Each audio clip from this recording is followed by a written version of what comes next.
कलयुग में दान की बड़ी महिमा है, इसलिए धन की 3 गतियां बताई गई है। पहली गति होती है दान। यदि आपके पास धन है तो दान अवश्य करना चाहिए। और दूसरी धन की गति होती है भोग। यदि आपके पास धन है तो आप अपने ऊपर खर्च करिए, परिवार के ऊपर खर्च करिए। और तीसरी धन की गति है, यदि आप दान नहीं करते हैं और अपने ऊपर भोग नहीं करते हैं तो वह धन कौन सी गति को चला जाता है? उस धन की गति नाश हो जाती है। इसलिए यदि आपके पास धन है तो उसका दान कीजिए, भोग कीजिए। इसी प्रसंग में एक कथा आती है, हास्य कथा भी कह सकते हैं आप। किसी नगर में एक दानचंद नाम का व्यक्ति निवास करता था।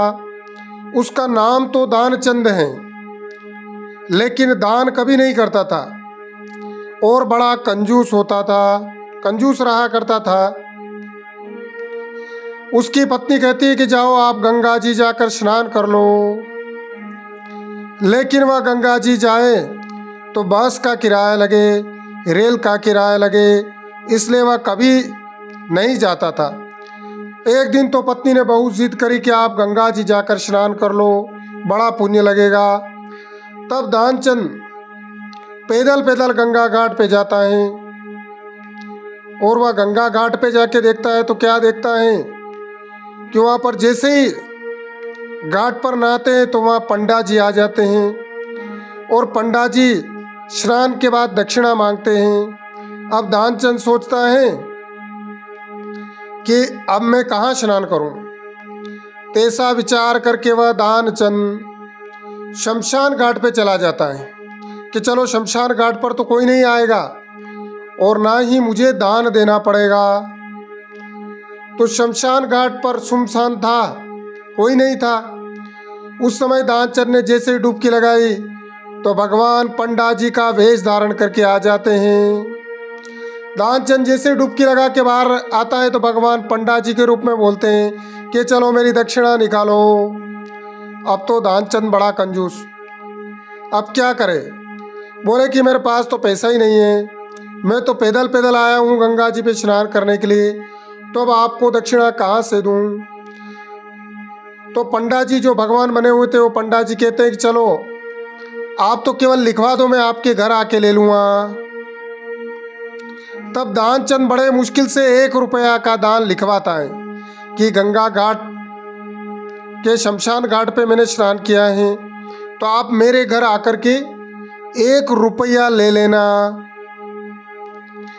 जैसे ही दानचंद अपने घर को जाता है और कुछ ही दिन बाद, 1 आध दिन बाद ही वही भगवान पंडा जी का रूप धारण करके दानचंद जी के घर पे चले जाते हैं। घर पर जाते हैं तो दानचंद की पत्नी जैसे ही दरवाजा खोलती हैं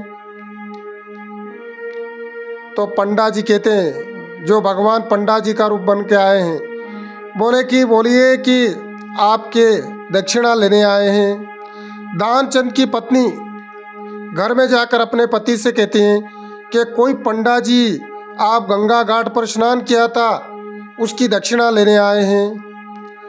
तब दानचंद कहता है बहाना बनाते हुए कि आप जाके पंडा जी को बोल दीजिए कि बहुत ज़्यादा बीमार है वो, इसलिए आपको दक्षिणा नहीं दे सकते, फिर आना।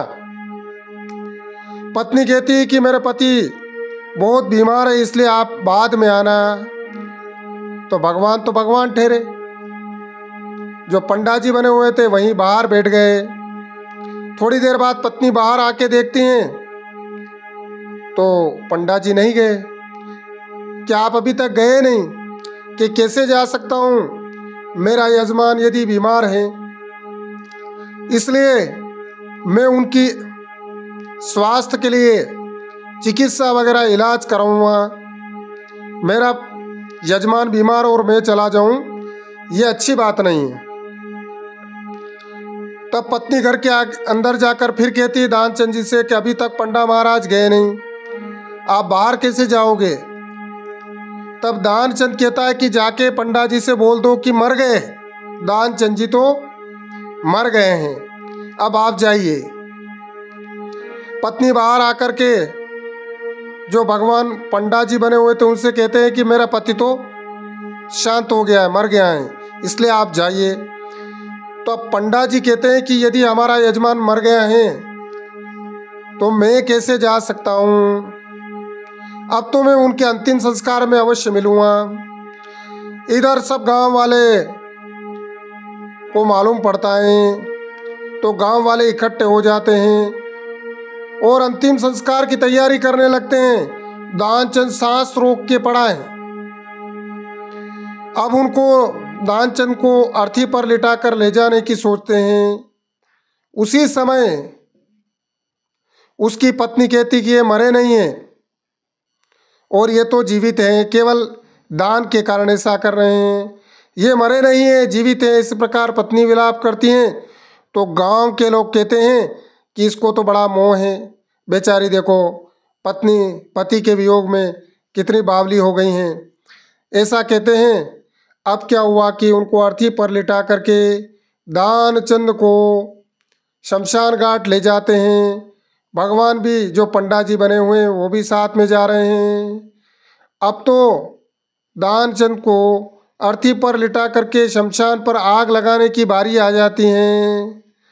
तो जैसे बारी आती है तो भगवान कहते हैं कि एक बार मेरा यजमान था, मैं जाऊं और उनके कान में जाके बोलते हैं कि मैं आपकी कंजूसई से बड़ा खुश हूँ, आप बड़ी अच्छी तरह से कंजूसई कर लेते हैं, तो आप जो मांगो सो मांग जाओ, लेकिन अब आग लगने वाली उठ जाओ।